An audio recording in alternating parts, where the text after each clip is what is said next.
Hey bam bang, j'espère que vous allez bien, en tout cas moi ça va nickel. On se retrouve aujourd'hui pour une nouvelle vidéo sur la Champions League, la 6e journée, le 13 novembre, 8 matchs analysés ensemble qui sont les suivants.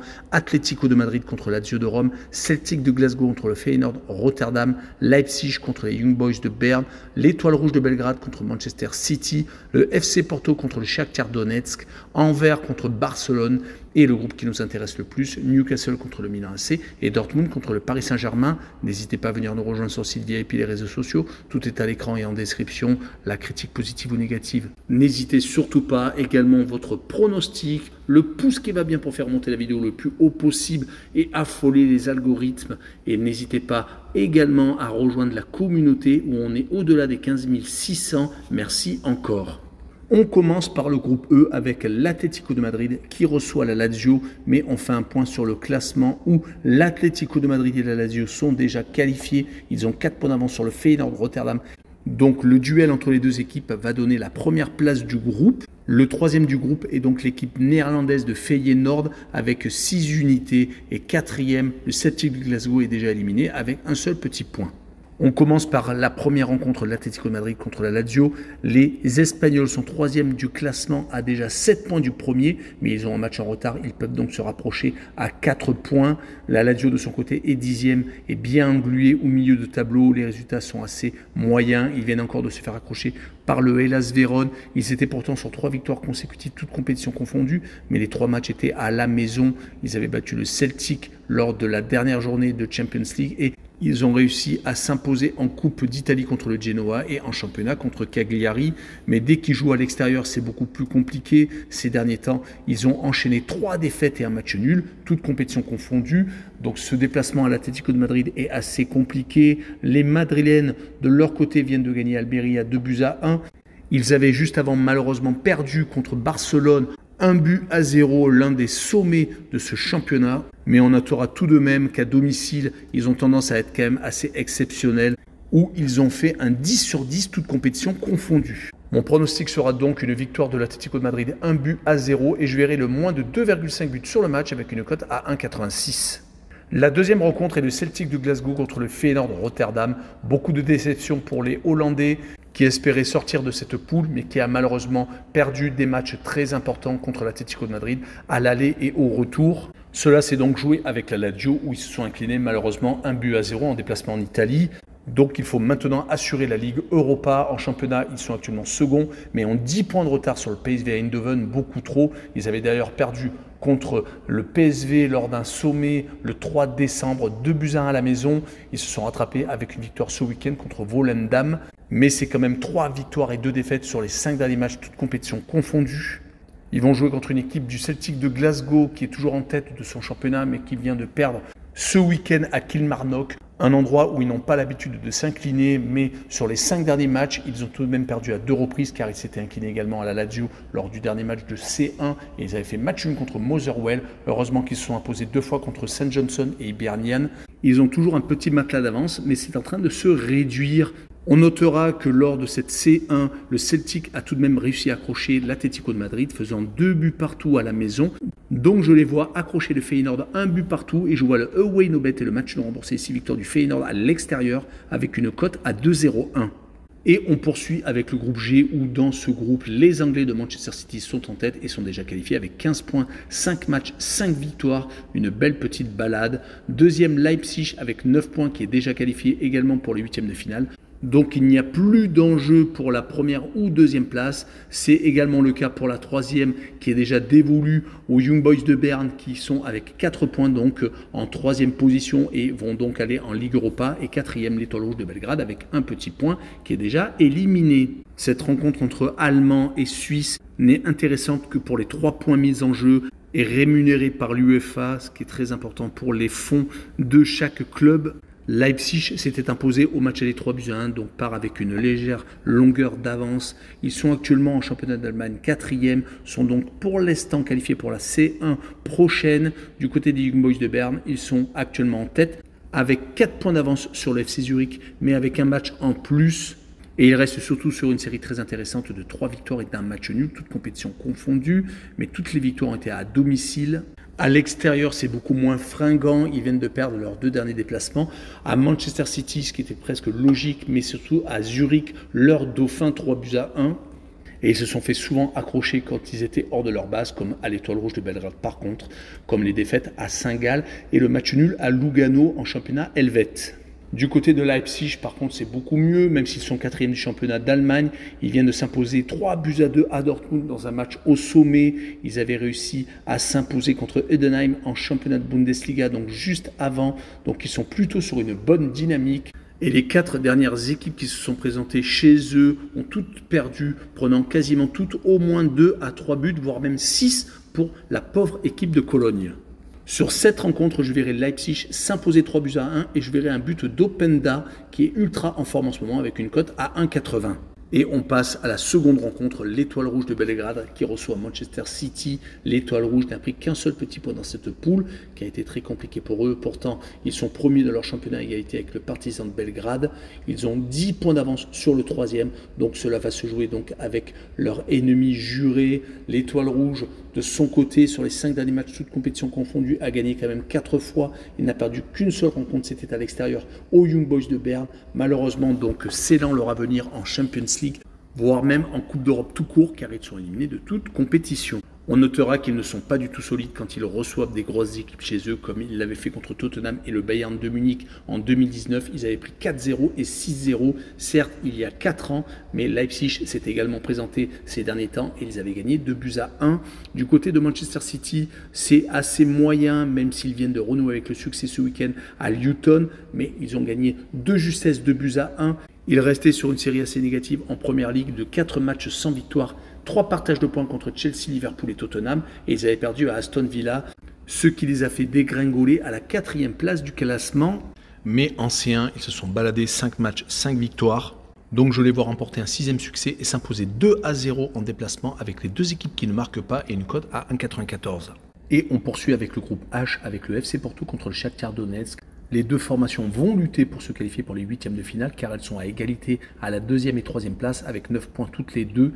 Seulement le goal average les sépare. Le FC Porto s'était imposé 3-1 lors d'un match sur terrain neutre. Ils ont donc le ballottage favorable. Dans ce groupe, le FC Barcelone est premier avec 12 points et est déjà qualifié pour les 8e de finale.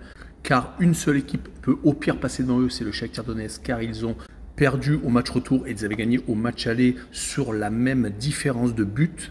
Du côté du FC Porto, par contre, il va falloir absolument remporter le succès à la maison pour donc être second. Du côté d'Anvers, ils finissent 4e et ils ont 0 points, 5 matchs, 5 défaites. Ça a été très compliqué toute cette campagne. Faisons donc un point sur la situation du FC Porto et du Shakhtar Donetsk. Les Portugais sont actuellement en tête avec le Sporting de Lisbonne de la Primeira Liga. Ils ont 1 point d'avance sur le Benfica Lisbonne qui est 3e.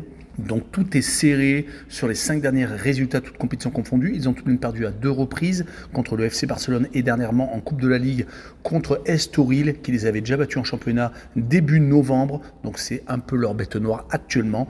Ils ont par contre réussi à gagner à 3 reprises en Coupe du Portugal contre une équipe amateur et contre Casa Pia et Famalicão en championnat, ce qui leur permet donc d'occuper la tête du championnat. Du côté du Shakhtar Donetsk, par contre 3 victoires consécutives, toutes compétitions confondues. En première ligue ukrainienne, ils sont actuellement 4e, ont tout de même quelques points de retard sur la tête. Mais ce qui est le plus important, c'est de se focaliser sur cette qualification en C1, car ils ont encore leur destin entre leurs mains, ce qui est tout de même le principal. Et à l'extérieur, ils sont capables d'embêter énormément d'équipes, comme ils l'avaient fait au FC Barcelone. Ils avaient réduit l'écart après avoir été menés 2-0, mais ils avaient embêté donc jusqu'au bout les hommes de Xavi. Sur cette rencontre, je verrai tout de même le FC Porto s'imposer, mais 2-1 seulement, avec les 2 équipes qui marquent, avec une cote à 1,87. Et on enchaîne avec Anvers contre Barcelone. Anvers est totalement à la rue dans ce groupe. Malheureusement pour eux, ils vont finir derniers. Ils n'auront pas réussi à prendre même 1 point. Et cela va être dur contre un FC Barcelone qui vient de perdre ce week-end contre Gijón. L'un des matchs au sommet de cette Liga. Ils sont maintenant 4e à 7 points du leader. Et ils vont surtout vouloir reprendre une dynamique positive, car sur les 5 derniers matchs, toutes compétitions confondues, c'était 3 victoires, 1 nul et donc 7 défaites. Ils avaient eu tendance à se ressaisir, surtout à la maison, battant par exemple le FC Porto dans un match qui leur a permis de se qualifier pour les huitièmes de finale, contre l'Atlético de Madrid où ils s'étaient imposés 1-0. Mais attention aux accidents de parcours comme ils l'ont eu contre le Real de Madrid et donc contre le leader de la Liga. Mais en face, donc Anvers a 3 victoires consécutives, certes en championnat et en Coupe de Belgique, mais tout de même, ils sont actuellement 4e dans leur championnat national, mais surtout 0 points donc dans cette phase de groupe. Et sur ce match-là, je vois le FC Barcelone s'imposer à l'extérieur 3-1 et je verrai le Barça marquer le plus de 1,5 but sur le match avec une cote à 1,57. Et on finira avec le groupe du PSG, le groupe F, où Dortmund est actuellement en tête avec 10 points. Et qui peut rester premier s'il fait au moins match nul contre le Paris Saint-Germain lors de cet affrontement, de cette journée. Les Magpies sont 3e avec 5 points et peuvent encore se qualifier et passer devant le Paris Saint-Germain s'ils font un meilleur résultat que les Parisiens, car ils ont un goal average particulier favorable par rapport aux coéquipiers de Mbappé. Et 4e et dernier, le Milan AC, qui peut encore également se qualifier si le Paris Saint-Germain perd et que le Milan s'impose à Newcastle. Ils ont également 5 points comme les Anglais. Donc c'est un groupe tout à fait ouvert où seul le Borussia Dortmund est déjà qualifié pour les huitièmes de finale. Et on peut également dire que les Parisiens joueront une Coupe d'Europe. Ce sera ou la Ligue Europa ou la Champions League. On attaque donc par Newcastle contre le Milan AC. Newcastle est 7e de la Première Ligue alors que l'AC Milan est 3e mais déjà à 9 points de l'Inter de Milan. Newcastle est également en difficulté pour participer à la prochaine C1. Ils viennent d'enchaîner 2 défaites consécutives contre Everton 3-0 et à Tottenham 4-1. Donc 7 buts encaissés consécutivement hors de leur base. Ils avaient pourtant enchaîné une belle série de résultats, faisant 2 victoires à la maison contre Chelsea et Manchester United et faisant match nul surtout au Paris Saint-Germain, ne concédant l'égalisation que dans les arrêts de jeu sur un pénalty de Kylian Mbappé. Donc c'est une équipe qui a tendance à être irrégulière en ce moment, mais qui a des certitudes tout de même à la maison. Sur les 9 dernières rencontres, toutes compétitions confondues, ils ont gagné à 8 reprises et ont fait une seule défaite. C'était dernièrement contre le Borussia Dortmund, lors de la dernière réception en Champions League. Du côté de l'AC Milan, une défaite de plus à l'Atalanta de Bergame. Ils ont perdu 2 fois sur les 3 derniers matchs, car ils s'étaient inclinés contre les Allemands 3-1 à la maison et avaient réussi heureusement à battre Frosinone lors d'un match le 2 décembre. Ils sont donc 3e, décrochés totalement du leader du championnat, l'Inter de Milan. Ils ont même 7 points de retard sur le second. Il va falloir s'accrocher dans ces places de Ligue des Champions. Ils ont encore 4 points d'avance sur Bologne, qui est actuellement 5e. Mais le Milan en déplacement, c'est plutôt compliqué ces derniers temps. 2 défaites et 2 matchs nuls sur les 4 derniers matchs hors de leur base. 10 buts encaissés, 3 contre le Paris Saint-Germain, 3 contre l'Atalanta donc ce week-end. Et 2 fois 2 buts contre Naples et contre Lecce. Heureusement, ils arrivent tout de même à marquer quelques fois. Mais en Ligue des Champions, cette saison, ça a été plutôt inoffensif au niveau de l'attaque, car ils ont marqué 0 but à Dortmund et 0 contre le Paris Saint-Germain. Heureusement, ils avaient réussi à accrocher donc ce point du match nul au Borussia Dortmund. Mais malheureusement, les résultats n'ont pas obligatoirement suivi à la maison, même s'ils ont battu le Paris Saint-Germain. Ils avaient perdu contre les Allemands et avaient fait match nul contre les Anglais. En tout cas, sur cette rencontre, je vois Newcastle s'imposer, mais juste 1-0, et je verrai le moins de 3 buts sur le match avec une cote à 1,61. Et on finira par le Paris Saint-Germain qui se déplace au Borussia Dortmund. Un match très important pour le Paris Saint-Germain, car la Champions League est l'objectif prioritaire du club parisien depuis plusieurs années. Il pourrait être déclassé en Ligue Europa s'il perdait en Allemagne et que Newcastle, voire le Milan AC, s'imposait. Ce serait catastrophique financièrement et bien entendu pour les ambitions parisiennes. En tout cas, les Parisiens ont fait le job ces derniers temps en Ligue 1. Ils sont sur 7 succès consécutifs. Ils obtiennent pour l'instant une place de leader assez facile avec 4 points d'avance sur Nice et 6 sur Monaco. Le titre ne devrait pas leur échapper. Mais attention, car en Coupe d'Europe, ils sont plutôt en difficulté quand ils sont hors de leur base. Le 4-1 encaissé en Angleterre et le 2-1 en Italie montrent qu'ils sont plutôt friables quand il y a la pression. C'était plutôt un point positif lors des dernières années en phase de groupe où ils ne perdaient quasiment jamais. En tout cas, cette année, ils sont en difficulté.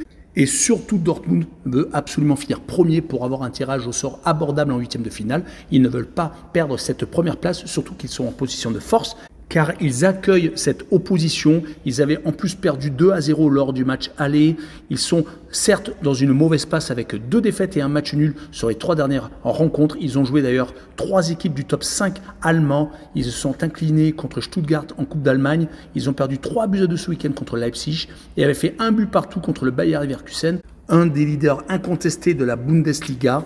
Mais en C1, ils ont été assez impressionnants, à part la défaite au Paris Saint-Germain. Ils sont restés invaincus et veulent continuer à surfer sur cette bonne dynamique. On notera quand même que lors des 4 dernières réceptions, ils ont perdu à 2 reprises contre le Bayern de Munich et contre Leipzig, mais avaient tout de même réussi à battre Mönchengladbach et surtout Newcastle, leur permettant d'être en position de force. En tout cas, sur cette rencontre, je vois un partage de points, un but partout. Je vois aussi la double chance 1N avec une cote à 1,99. Voilà, on en a fini avec cette vidéo. N'hésitez pas à venir nous rejoindre. Ciao les bambins!